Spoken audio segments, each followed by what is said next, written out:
नमस्कार दोस्तों, स्वागत है आपका आपके पसंदीदा चैनल नॉलेज विशेष पर। दोस्तों आज का हमारा ये जो वीडियो होने वाला है वो जैन धर्म और बौद्ध धर्म से संबंधित मोस्ट इंपोर्टेंट क्वेश्चन हम आप लोगों के लिए लेकर आए हैं। तो चलिए दोस्तों करते हैं आज की क्लास स्टार्ट।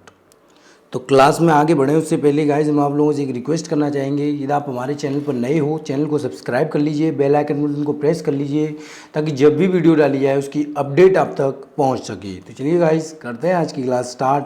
ये रहा हमारा पहला क्वेश्चन, पुरुष सूक्त किस वेद का एक मंत्र संग्रह है? पुरुष सूत्र की बात करें तो पुरुष सूक्त जो है वो ऋग्वेद का एक मंत्र या संग्रह है। किसका? पुरुष सूक्त ऋग्वेद का एक मंत्र या संग्रह है। वेद की बात आई है, वेद कितने होते हैं? वेद होते हैं हमारे 4, ऋग्वेद, अथर्ववेद, यजुर्वेद और सामवेद। तो 4 हमारे ये वेद होते हैं, जो चारों वेद हमारे लिखे हुए हैं। ऋग्वेद मंत्र वगैरह उच्चारण वगैरह से संबंधित है, सामवेद संगीत से संबंधित होता है, इसमें यजुर्वेद में मंत्रों का जाप उच्चारण वगैरह ये सिस्टम मिलता है, अथर्ववेद में जादू टोना वशीकरण वगैरह ऐसी चीज़ें बताई जाती हैं। तो पुरुष सूक्त किस वेद का मंत्र या संग्रह है? ऋग्वेद का मंत्र या संग्रह है। तो इस प्रकार इसका विकल्प हमारा सी सही हो जाएगा। याद रखना 4 वेद होते हैं, अथर्ववेद, यजुर्वेद, ऋग्वेद और सामवेद। चलिए देखते हैं अगला क्वेश्चन। अगला क्वेश्चन है हमारा, निम्नलिखित में से कौन सा वेद संगीत से संबंधित है? हमने अभी आपको बताया था संगीत से यदि हम बात करें तो सामवेद जो होता है वो हमारा संगीत से संबंधित है, जो भारतीय शास्त्रीय संगीत और नृत्य का मूल ज्ञान माना जाता है। सामवेद में संगीत का ज्ञान दिया हुआ है। और याद रखना हमने अभी आपको बताया था ऋग्वेद जो होता है ये एक तो सबसे पुराना वेद है, सबसे पहला वेद यही है और इसमें ईश्वर के महिमा और कर्म कांड को बताया गया है। यजुर्वेद इसमें जो यज्ञ वगैरह होते हैं उनके विधि विधानों की विधि बताई गई है, प्रार्थनाओं का संग्रह बताया गया है, यज्ञों को किस प्रकार किया जाए वो बताया गया है यजुर्वेद में। अथर्ववेद में आपको जादू टोना वशीकरण वगैरह ऐसी सिस्टम बताए गए हैं। तो सामवेद हमारा जो वो संगीत से संबंधित है, इस प्रकार इसका विकल्प हमारा ए सही हो जाएगा। चलिए देखते हैं अगला क्वेश्चन। अगला क्वेश्चन है हमारा, निम्न में से कौन सा वेद सबसे पुराना है? अभी हमने आपको बताया था कि ऋग्वेद जो है हमारा वो सबसे पुराना है, सबसे पहले यही वेद बनाया था और ऋग्वेद जो हमारा सबसे पुराना है। चलिए देखते हैं अगला क्वेश्चन। अगला क्वेश्चन हो जाता है हमारा, 1800 से 1500 ईस्वी पूर्व की 30 ऋग्वेद पांडुलिपियों को यूनेस्को की मेमोरी ऑफ द वर्ल्ड में रजिस्टर्ड किस वर्ष शामिल किया गया था? यूनेस्को में जो इसे रजिस्टर्ड किया गया था वो किस वर्ष किया गया था? तो वो किया गया था गाइस 2007 में। कब किया गया था? 2007 में 30 ऋग्वेद पांडुलिपियों को यूनेस्को की स्मृति विश्व रजिस्टर में शामिल किया गया था। कितने को? 2007 में से शामिल किया गया था। अब बात ऋग्वेद की चल रही है तो ऋग्वेद में आपको कुछ और भी जान लेना चाहिए। इसमें 10,600 तो छंद होते हैं। कितने? ऋग्वेद के अंदर 10,600 तो छंद होते हैं और 1028 भजनों का संग्रह है। कितना? 1028 भजनों का संग्रह है और 10,600 जो है इसमें छंदों का संग्रह होता है। और ऋग्वेद की जो उत्पत्ति मानी जाती है वो 1700 ईस्वी से पूर्व मानी जाती है, लेकिन यहाँ दिया हुआ 1800 से 1500 ईस्वी पूर्व की 30 ऋग्वेद पांडुलिपियों को कब शामिल किया गया था? 2007 में UNESCO memory of the world में रजिस्टर्ड किया गया था। चलिए देखते हैं अगला क्वेश्चन। अगला क्वेश्चन हमारा, भगवान महावीर का जन्म निम्न में से किस राज्य में हुआ था? तो भगवान महावीर के जन्म की यदि हम बात करें तो भगवान महावीर का जन्म बिहार में हुआ था। कहाँ हुआ था? भगवान महावीर का जन्म बिहार में हुआ था। इनका जन्म जो हुआ था वो 6ठी शताब्दी ईस्वी पूर्व की शुरुआत में हुआ था और बिहार में हुआ था। ये एक क्षत्रिय परिवार के व्यक्ति थे जो जैन परिवार से संबंधित था। इनका परिवार कौन सा था? ये जैन परिवार से संबंधित थे। मोस्ट इंपोर्टेंट क्वेश्चन है कि इस परिवार से संबंधित थे, जैन परिवार से संबंधित थे। और जन्म कौन से राज्य में हुआ था? बिहार राज्य में हुआ था। तो इस प्रकार इसका विकल्प हमारा सी सही हो जाएगा। चलिए देखते हैं अगला क्वेश्चन। अगला क्वेश्चन है हमारा, एक जैन ग्रंथ जिसमें जैन तीर्थकारों विशेष रूप से पार्श्वनाथ और महावीर की आत्मकथाएं हैं, कौन सा है? तो इनमें से बात करें कि ऐसा जैन ग्रंथ जिसमें पार्श्वनाथ और महावीर की जो आत्मकथाएं हैं वो है कल्पसूत्र। कौन सा है? कल्पसूत्र एक ऐसा महापुराण है, एक ऐसा ग्रंथ है जिसमें पार्श्वनाथ और महावीर की आत्मकथाएं दी हुई है। तो इस प्रकार इसका विकल्प हमारा डी सही हो जाएगा। चलिए देखते हैं अगला क्वेश्चन।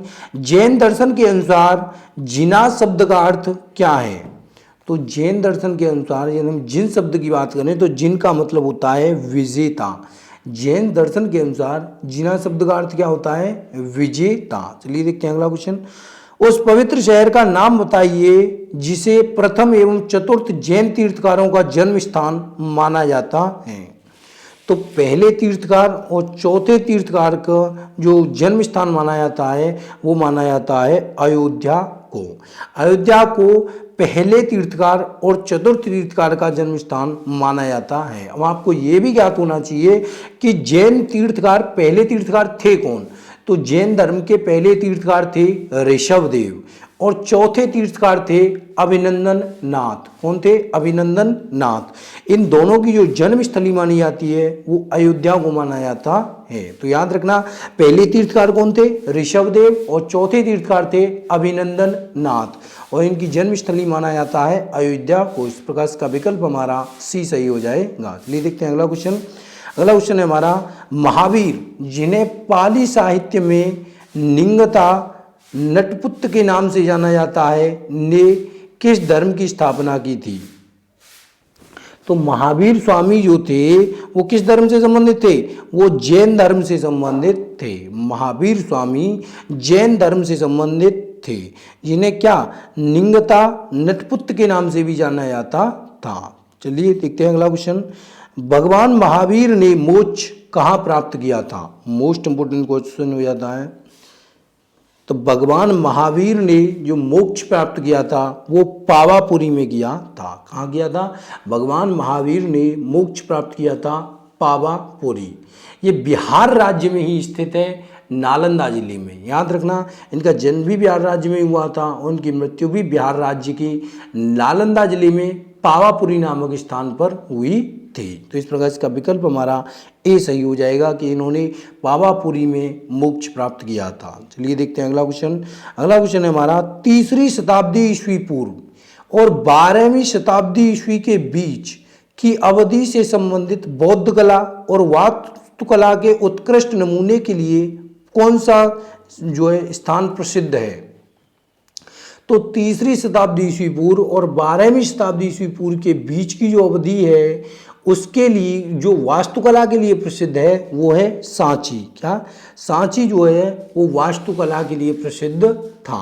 कौन सा? सांची वास्तुकला के लिए प्रसिद्ध था। तो इस प्रकार इसका विकल्प हमारा डी सही हो जाएगा। चलिए देखते हैं अगला क्वेश्चन।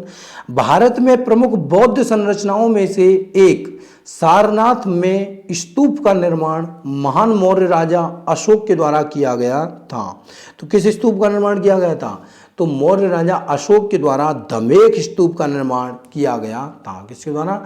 मौर्य राजा अशोक के द्वारा दमेक स्तूप का जो निर्माण किया गया था। दमेक स्तूप जो धर्मराजिक स्तूप का संस्कृत संस्करण है। याद रखना, इसका स्थान किसने किया था? मौर्य राजा अशोक ने किया था दमेक स्तूप का निर्माण। तो इस प्रकार इसका विकल्प हमारा सी सही हो जाएगा। चलिए देखते हैं अगला क्वेश्चन। अगला क्वेश्चन है हमारा, 4 महान सत्यों की अवधारणा निम्न में से किस धर्म से संबंधित है? तो 4 आर्य सत्य जो हैं वो बौद्ध धर्म से संबंधित हैं। 4 आर्य सत्य जो है वो किस धर्म से संबंधित हैं? वो बौद्ध धर्म से संबंधित हैं। याद रखना, 4 आर्य सत्य बौद्ध धर्म से संबंधित हैं। चलिए देखते हैं अगला क्वेश्चन। अगला क्वेश्चन है हमारा, निम्न में से किस स्थान का संबंध गौतम बुद्ध के जन्म से है? मोस्ट इंपोर्टेंट क्वेश्चन है। ऐसा कौन सा स्थान है जिसका संबंध गौतम बुद्ध के जन्म से है? तो गौतम बुद्ध का जो जन्म हुआ था वो लुम्बिनी नामक स्थान पर हुआ था। कहाँ हुआ था? गौतम बुद्ध का जन्म लुम्बिनी नामक स्थान पर हुआ था। और कब हुआ था? 623 ईसा पूर्व में हुआ था? लुम्बिनी नामक स्थान पर हुआ था। जो तीर्थ यात्री जो थे वो भारतीय सम्राट अशोक भी इनके स्थान पर जो है घूमने गए थे, तीर्थ यात्रा करने गए थे। तो इनका जन्म जो था वो 623 ईस्वी पूर्व लुम्बिनी में हुआ था। तो इस प्रकार इसका विकल्प हमारा बी सही हो जाएगा। चलिए देखते हैं अगला क्वेश्चन हमारा, किस धर्म के भिक्षुओं के लिए चैत्य और विहारों का निर्माण किया गया था? मोस्ट इंपोर्टेंट क्वेश्चन है। चैत्य और विहारों का जो निर्माण किया गया था वो बौद्ध धर्म के भिक्षुओं के लिए किया गया था। बौद्ध धर्म के भिक्षुओं के लिए ही चैत्य और विहारों का निर्माण जो है किया गया था। तो इस प्रकार इसका विकल्प हमारा सी सही हो जाएगा कि बौद्ध धर्म के भिक्षुओं के लिए ही चैत्य और विहारों का जो है निर्माण किया गया था। बौद्ध धर्म में जो चैत्य थे वो पूजा के स्थान थे, जबकि विहार जो थे वो भिक्षुओं के निवास स्थान थे। कभी कभी क्वेश्चन ये भी पूछ लिया जाता है कि चैत्य क्या थे? चैत्य जो थे वो पूजा करने का स्थान होता था और विहार जो था वो उनके रहने का स्थान या निवास करने का स्थान होता था। तो इस प्रकार का विकल्प हमारा सी सही हो जाएगा। चलिए देखते हैं अगला क्वेश्चन है हमारा, बौद्ध भिक्षुओं के लिए बनाई गई लोमस ऋषि गुफा किस राज्य में स्थित है? तो बौद्ध भिक्षुओं के लिए बनाई गई जो लोमस ऋषि गुफा है वो बिहार राज्य में स्थित है। किस राज्य में स्थित है? बौद्ध भिक्षुओं के लिए बनाई गई लोमस ऋषि गुफा बिहार राज्य में स्थित है। तो इस प्रकार इसका विकल्प हमारा डी सही हो जाएगा। चलिए देखते हैं अगला क्वेश्चन हमारा, निम्नलिखित में से कौन सा मौर्य शासक बौद्ध धर्म का अनुयायी बना? तो ऐसा कौन सा मौर्य शासक था जो बौद्ध धर्म का अनुयायी बना था? तो बौद्ध धर्म का अनुयायी बनने वाले शासक थे सम्राट अशोक। सम्राट अशोक जो थे वो बौद्ध धर्म के अनुयायी बने थे। जो कलिंग का युद्ध हुआ था उसमें जो महासंहार देखा था उन्होंने, उसके बाद उन्होंने बौद्ध धर्म को अपना लिया था। और उन्होंने ऐसा भी जारी किया था कि कोई भी किसी भी पक्षी को नहीं मारेगा और किसी भी इंसान का वध नहीं करेगा, ऐसा उन्होंने एक नियम भी जारी किया था। तो कौन थे? बौद्ध धर्म अपनाने वाले शासक थे सम्राट अशोक। चलिए देखते हैं अगला क्वेश्चन है हमारा, ओडिशा में जोगढ़ में कौन सा ऐतिहासिक स्थल स्थित है? ओडिशा के जोगढ़ में, तो ये हम बात कर रहे हैं उड़ीसा के जोगढ़ में ऐतिहासिक स्थल है अशोक का शिलालेख। अशोक का शिलालेख अभिलेख स्तंभ जो है, शिला अभिलेख स्तंभ जो है वो उड़ीसा के जोगढ़ में स्थित है।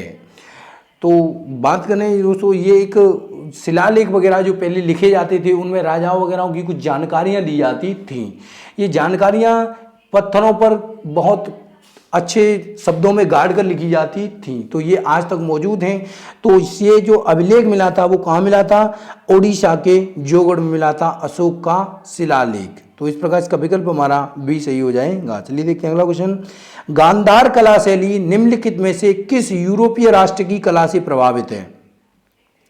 तो गांधार कला शैली की यदि हम बात करें तो गांधार कला शैली जो वो ग्रीस की कला से प्रभावित है। यूरोपीय राष्ट्र की किस कला से प्रभावित है? ग्रीस की कला से प्रभावित है। तो इस प्रकार इसका विकल्प हमारा डी सही हो जाएगा। चलिए देखते हैं अगला क्वेश्चन, निम्नलिखित में से कौन सा शब्द बौद्ध स्तूपों की स्थापत्य कला से जुड़ा हुआ है? तो बौद्ध स्तूपों की स्थापत्य कला से जुड़ा हुआ शब्द है हर्मिका। कौन सा? हर्मिका जो है वो बौद्ध स्तूपों की स्थापत्य कला से जुड़ा हुआ शब्द है। तो गाइज़, ये वीडियो आपको पसंद आया हो तो वीडियो को आप किसी भी एक सोशल मीडिया प्लेटफॉर्म से आप जुड़े हुए हो तो उसके एजुकेशन ग्रुप में आप वीडियो को शेयर जरूर कीजिएगा। चैनल पर नए हो चैनल को सब्सक्राइब कर लीजिए, बेल आइकन को प्रेस कर लीजिए ताकि जब भी वीडियो डाली है उसकी अपडेट आप तक पहुंच सके। धन्यवाद गाइज।